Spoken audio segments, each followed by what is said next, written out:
y'all, this is Amanda with She's a Mad Gardener, and today I'm inside and I'm going to show you guys how to press flowers. I'm going to show you a couple of easy methods that you can use with stuff that you already have at home, and then I'm going to show you how to build your own DIY flower press for larger scale projects. Super excited to show you guys all about this. As a reminder, if you haven't subscribed, make sure you hit that subscribe bell or that subscribe button. Or in addition, make sure you hit the notification bell as well so you get a notification every time I upload a new video. But let me show you what we can do by pressing flowers. Okay, so when I talk about pressing flowers, a lot of people think of kind of like an old time type of art form where you would collect flowers from the meadow and press them and keep them as keepsakes or make artwork out of them. Well, if you didn't know, pressed flowers are basically coming back into vogue right now. Pressed flower artwork. I'm going to show you guys several different things that have inspired me. I can remember pressing flowers as a child. I can remember pressing them just from taking them from the outside. I can remember pressing them for memory-wise, like if I had a loved one pass away, I typically would have a floral stem from the funeral, and I would press that as well. And typically most of that was done in something like a book, just a nice big heavy book, couple of pieces of, let me show you guys, a couple of pieces of paper towels, and then you press a bloom in the inside of it. Super simple, easy, and this is definitely something you can do, and you can do this with a lot of books. Like you can really do a lot of pressed flowers at one time. Typically takes a couple of weeks for the flowers to dry out. Definitely needs some kind of barrier like a paper towel, and this is not just one sheet. This is two sheets of paper towel on each side of the flower so that, you know, the oils and the colors from the flowers don't kind of penetrate the pages of the book. But that's an option as well. And then a lot of times I do this option. So this is a concrete stepping stone that I have. I actually have a bunch of them and I haven't put them out in the garden yet, but I will do that sometime this year. But I use them to weight down a whole bunch of chargers that I have. I love creating beautiful tablescapes, so I have a wide variety, and I have these beautiful chargers which are fantastic, but they've also been great for pressing blooms. A lot of these blooms I have in this current press are helleborus that didn't do very well in the freeze. A lot of the stems were broken, and so instead of wasting the flowers and just cutting it back, I thought, well, I'll just go ahead and press some of them. I lightly misted them with a little bit of hairspray, and not like the pump hairspray, an aerosol hairspray. Lightly misted them and then put them between two sheets of paper towels, and then stacked all the chargers. So there is floral in between every single one of these chargers, and then at the very top I put a big concrete stone to weight it all down. So it works out really good. So definitely like two different ways that you can work just with something you already have in your home. You can also work with just sheets of cardboard. You can cut sheets of cardboard, put flowers in between them, and then pile them high with bricks or books or something like that. So there's a lot of things you can do to press flowers without having to buy anything to do that. However, those who have followed my channel know that I love pretty things.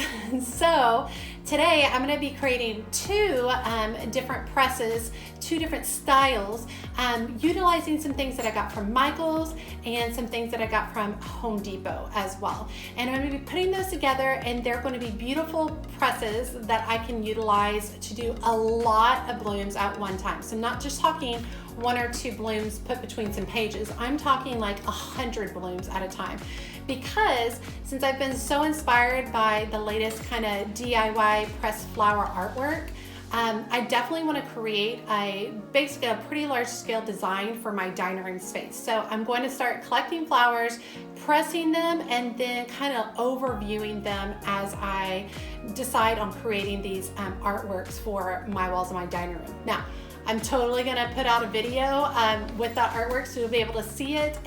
But right now, let's take just a few seconds, look at a little bit of the inspiration that I've been finding on Pinterest so you can become inspired, and then I'll get straight to those DIY presses.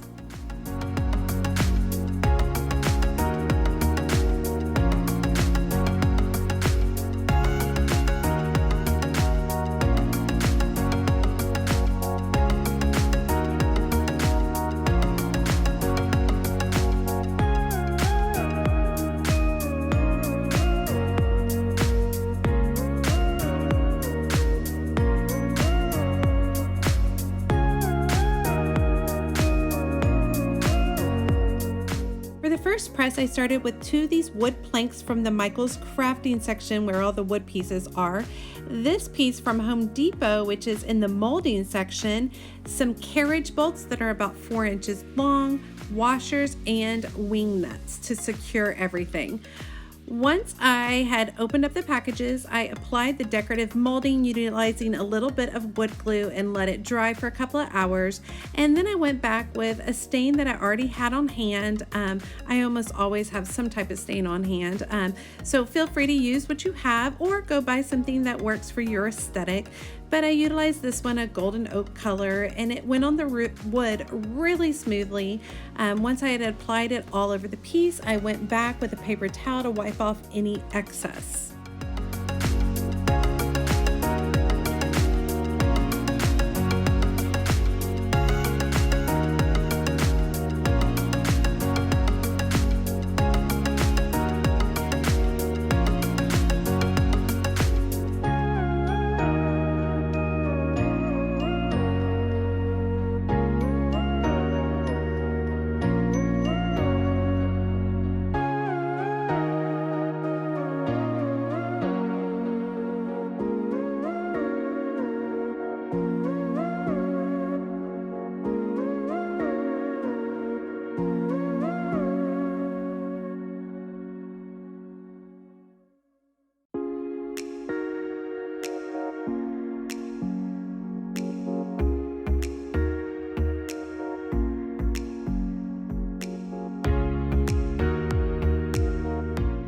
Once the stain had dried, I flipped both pieces so that the unfinished portion was in the center, and then I used a couple of quick clamps to hold them in place while I drilled a hole in the corner of each section of the planks. I liked clamping them this way because then the holes are perfectly lined up. I utilized a 3/8 of an inch drill bit, and that worked really great because my carriage bolts were 1/4 of an inch, so I allowed them to slip easily into the spaces. I made sure I had a washer on each one, put one at each of the corners, and then flipped the entire design.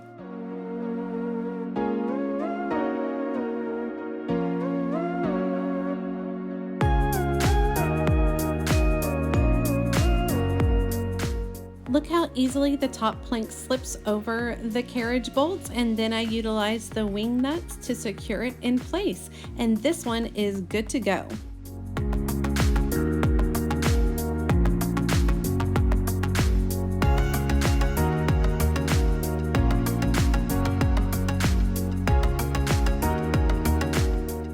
For the next flower press, I was inspired by these 2 wood planks, also purchased from Michaels in the wood crafting section, and then I also utilized more carriage bolts, washers, and wing nuts.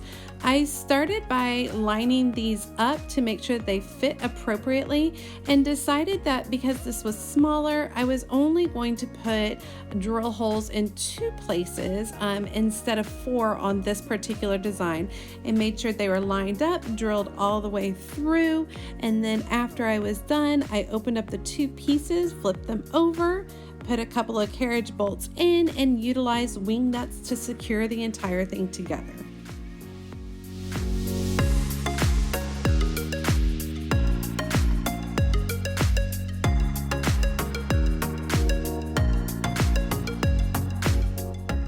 When pressing flowers, it's good to have something in between the layers of flowers. You can utilize paper towels, tissue paper.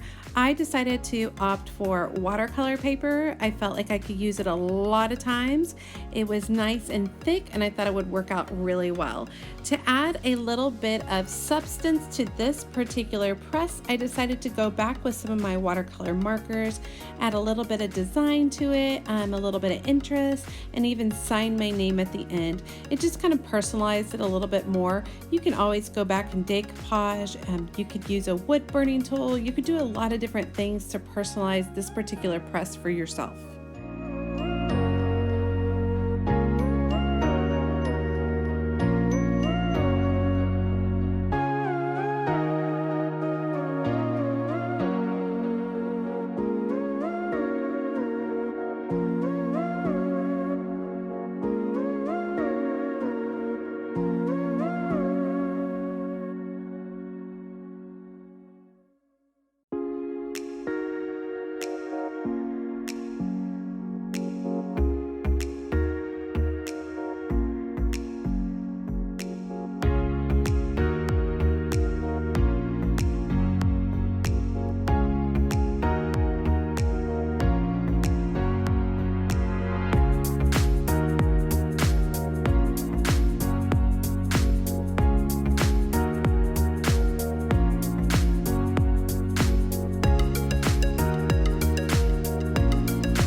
Now for the fun part, it's time to start pressing the flowers in leaves. I start by putting down a blotting piece of paper, or like the watercolor paper or tissue paper or paper towels, whatever works best for you. And I spread out my leaves to make sure that everything has enough room to breathe. And then I place another piece of blotting paper.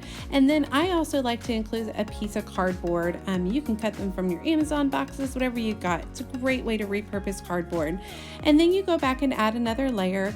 If a flower, is kind of stands up a lot or has like a stem that's really rigid, you can trim it back so that the piece will lay a little bit flatter.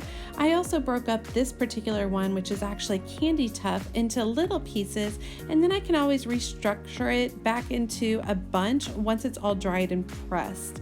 I think this is going to be super fun to see how all these varieties turn out, and I love that I can put so many in one particular press.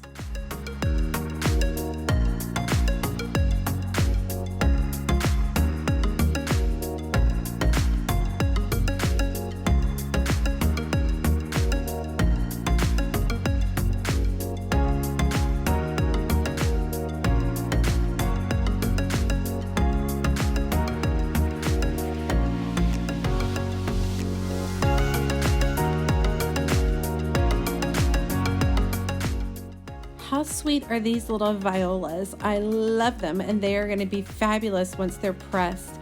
I did want to point out that when you're working with the leaves or the blooms, make sure to put the flower face down on the paper. Don't leave them face up.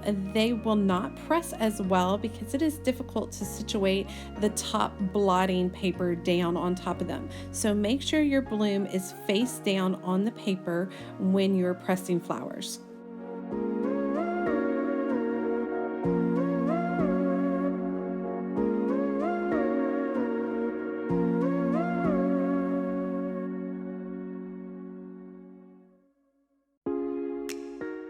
Another thing to consider when you're pressing flowers is to put like flowers together. You notice that all my ranunculus are going to be on the same blotting paper. They are bulky, they stand up more, and so I wanted to put them all on the same paper instead of putting like one of these large bulky ones with a lot of thin, flatter ones already. It just doesn't make sense. So it's better that all these larger blooms are in the same place and can be kind of blotted down or forced down at the same level, as opposed to putting one big one on the end and then it kind of like angles away as it's trying to press the smaller ones beside it. So I hope that makes sense for you guys. Make sure to put like blooms together.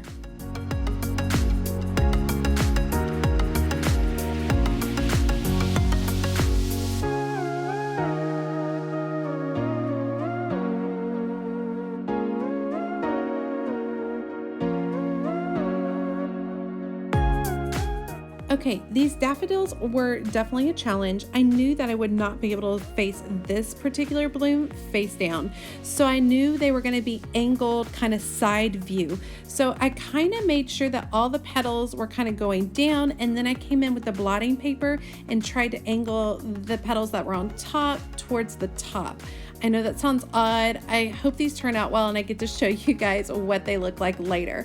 Once I was done, I stacked all the remaining cardboard and blotting papers on there, put the top plank on, and utilized the wing bolts to secure the whole thing down. Tighten the wing bolts, but don't tighten them so much that you're actually bending the wood plank. Just kind of be aware as you're looking. Look to the side and make sure everything seems nice and even all the way across. I do have some photos of the end so you can see how far I ended up smashing this whole flower press down.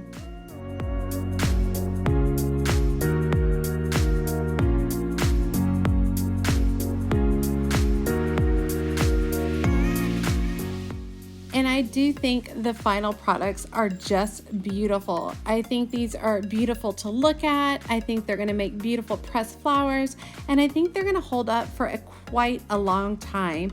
I'll enjoy even having these displayed out while I'm pressing the flowers, which I think is pretty fabulous. Thank y'all so much for joining me today. As a reminder, please subscribe, help support my channel, and help me keep producing videos so I can keep bringing you guys more information about gardening, decorating, and of course, flower pressing. As always, she's a mad gardener or a decorator or anything else that she wants to be.